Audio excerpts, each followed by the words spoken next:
Assalamualaikum warahmatullahi wabarakatuh. Waalaikumsalam warahmatullahi Assalamualaikum wabarakatuh. warahmatullahi wabarakatuh. Alhamdulillahirrabbilalamin. Wabihi nasta'in ala umuri dunya waddin.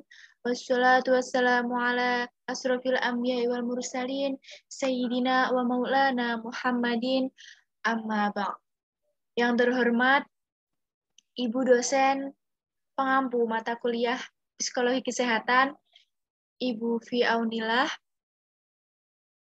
teman-teman mahasiswa fisioterapi semester 1 yang saya banggakan dan saya cintai. Puji syukur kehadirat Allah Subhanahu wa taala yang senantiasa telah melimpahkan rahmat, taufik, hidayah serta inayahnya kepada kita sehingga pada siang hari ini kita diberikan kesempatan untuk sedikit mempresentasikan PPT hasil kerja dari kelompok kami, yaitu kelompok 4 tentang gangguan perilaku emosional pada anak dan remaja. Sholawat serta salam tak lupa kita haturkan kepada junjungan kita Nabi Agung Nabi Muhammad Sallallahu Alaihi Wasallam. Semoga kita semua kelak mendapatkan syafaatnya di yaumul qiyamah. Amin. Amin ya rabbal alamin. Sebelum memasuki materi, izinkanlah kami memperkenalkan diri. Yang pertama ada Ria Oktavira, kemudian Maya Naik Sabrina dan Kurnia Ali.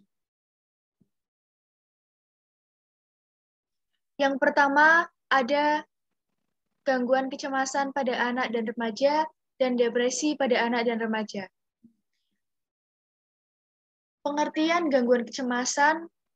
Kecemasan adalah suatu istilah yang menggambarkan gangguan psikologis yang dapat memiliki karakteristik yaitu berupa rasa takut, keprihatinan terhadap masa depan, kekhawatiran yang berkepanjangan, dan rasa gugup. Rasa cemas memang biasa dihadapi semua orang. Kecemasan bisa muncul sebagai rasa takut atau khawatir, tetapi juga bisa membuat anak mudah tersinggung dan marah. Sedangkan pengertian depresi adalah gangguan suasana hati atau mood yang ditandai dengan perasaan sedih yang mendalam dan rasa tidak peduli. Semua orang pasti pernah merasa sedih atau murung. Seseorang dinyatakan mengalami depresi jika sudah 2 minggu merasa sedih, putus harapan, atau tidak berharga. Kemudian, penyebab gangguan kecemasan pada anak dan remaja. Penyebab yang pertama itu ada genetika. Seorang anak yang memiliki anggota keluarga dengan gangguan kecemasan lebih, mungkin itu miliki juga. Anak-anak dapat mewarisi gen yang membuatnya rentan terhadap kecemasan. Kemudian, penyebab yang kedua itu ada kimia otak.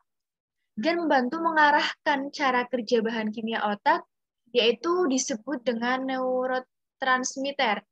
Jika persediaan bahan kimia otak terbatas atau tidak berfungsi dengan baik, maka itu dapat menyebabkan kecemasan.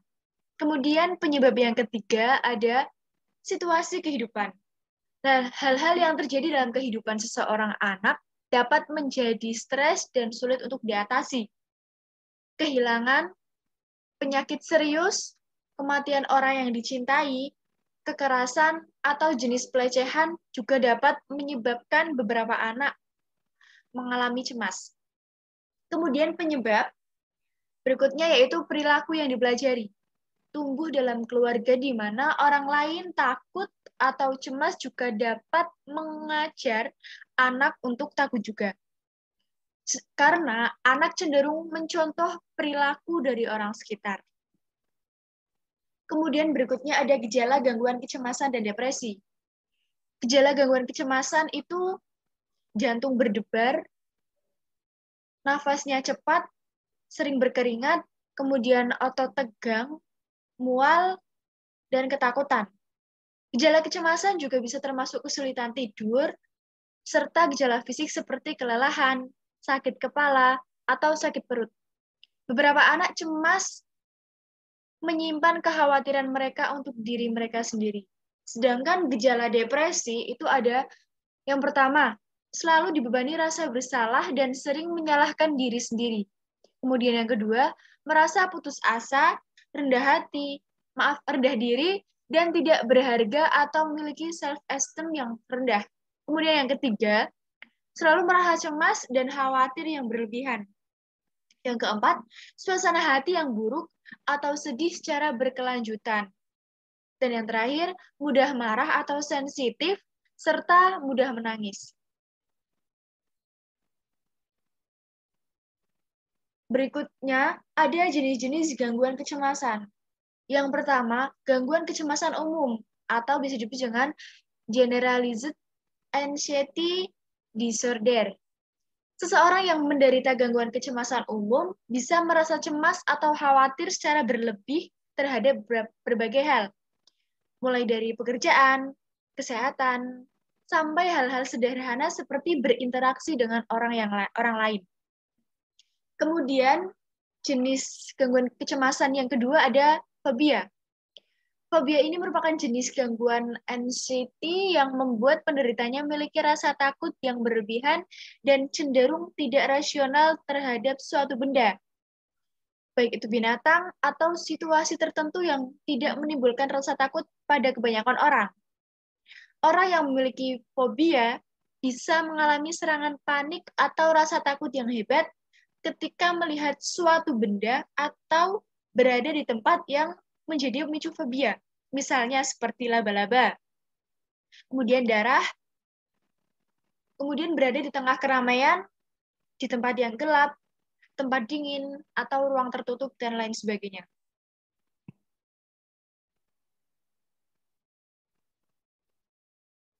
Kemudian gangguan kecemasan.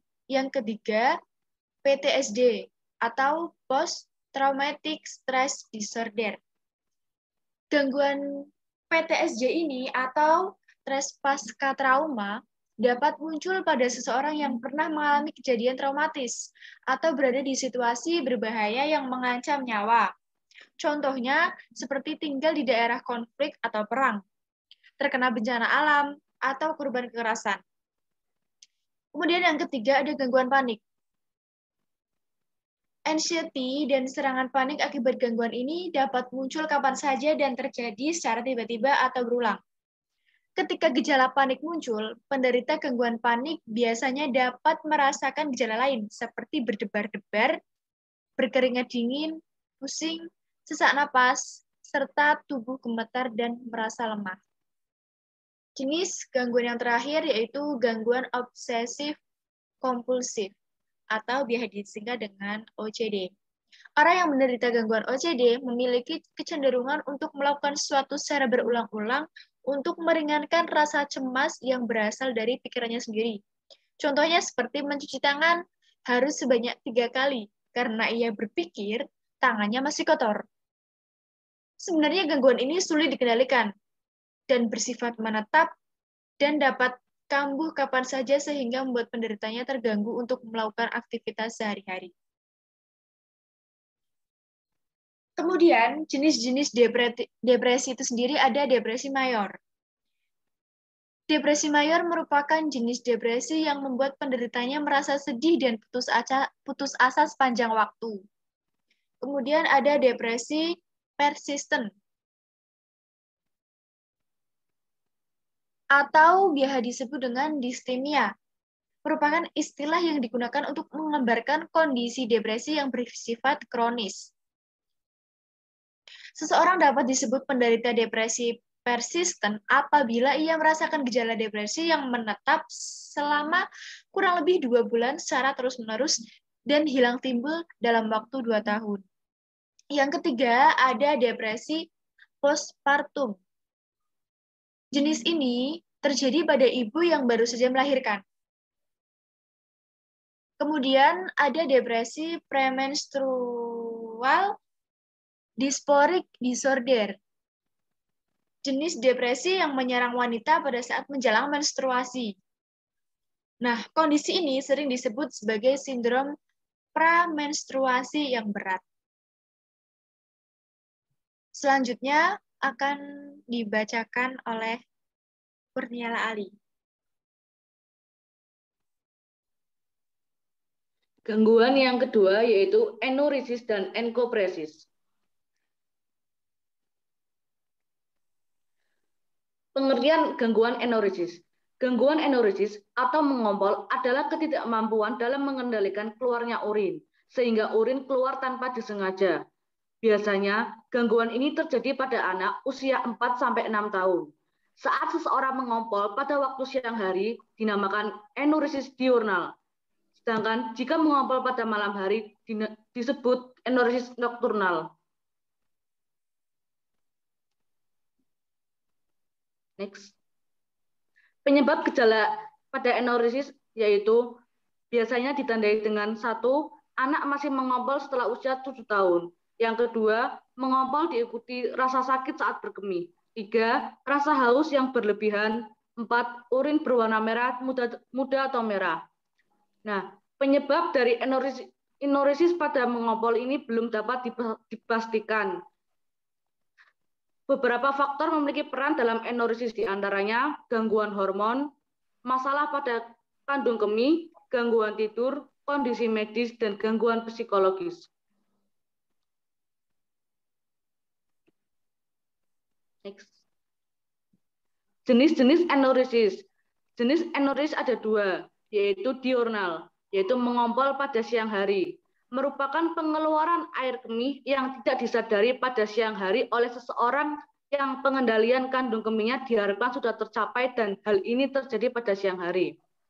Dan enuresis nokturnal, yaitu mengompol pada malam hari, merupakan pengeluaran air kemih yang tidak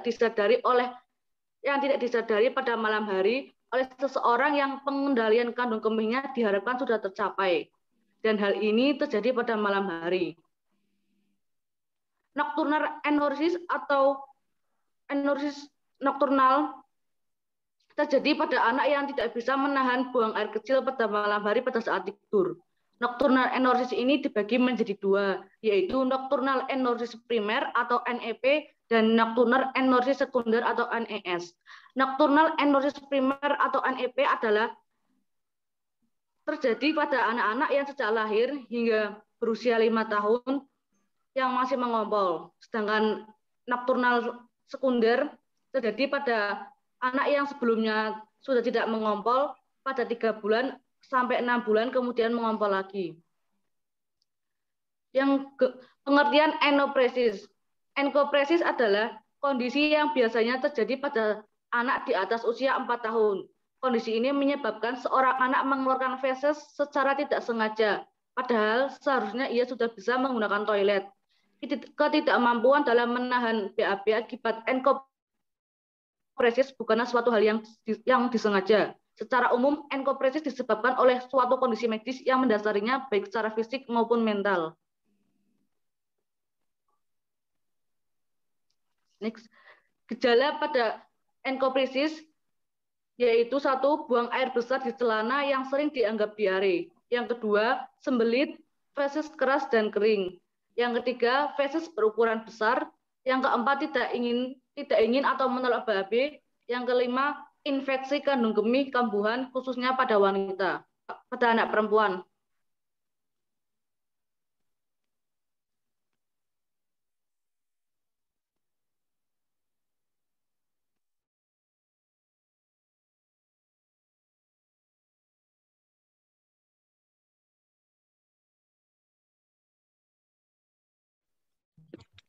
Pengertian gangguan makan.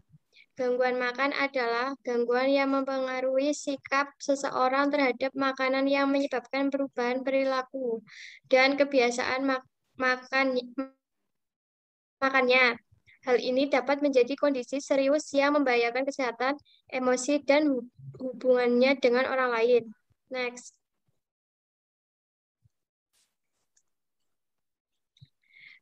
Jenis gangguan makan pada bayi dan anak.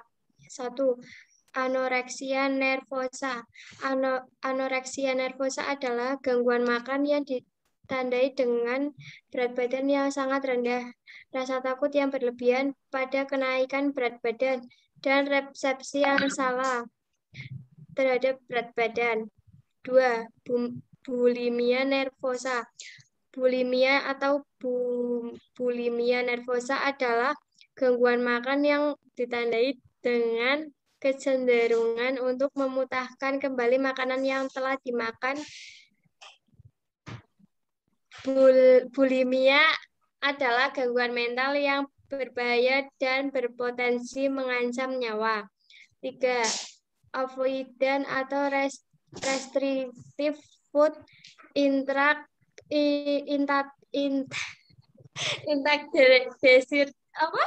disorder atau ARFID. ARFID adalah gangguan makan yang ditandai dengan keinginan mengkonsumsi makanan dalam jumlah yang sedikit atau menghindari konsumsi makanan tertentu. Next.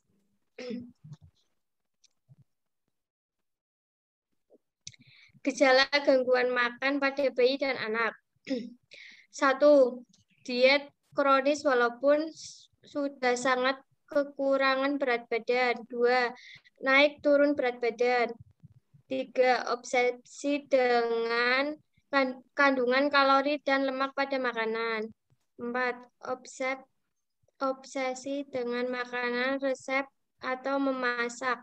Seseorang dapat memasak makanan untuk orang lain, namun tidak pernah memakannya. 5.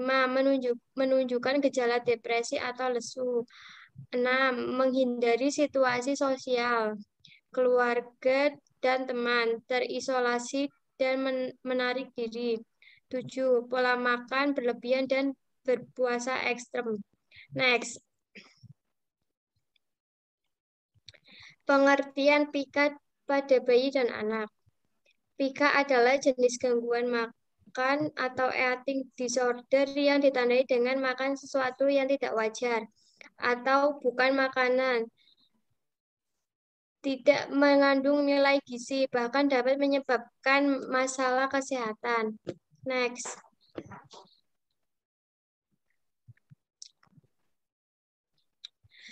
Tanda dan gejala gangguan PIKA.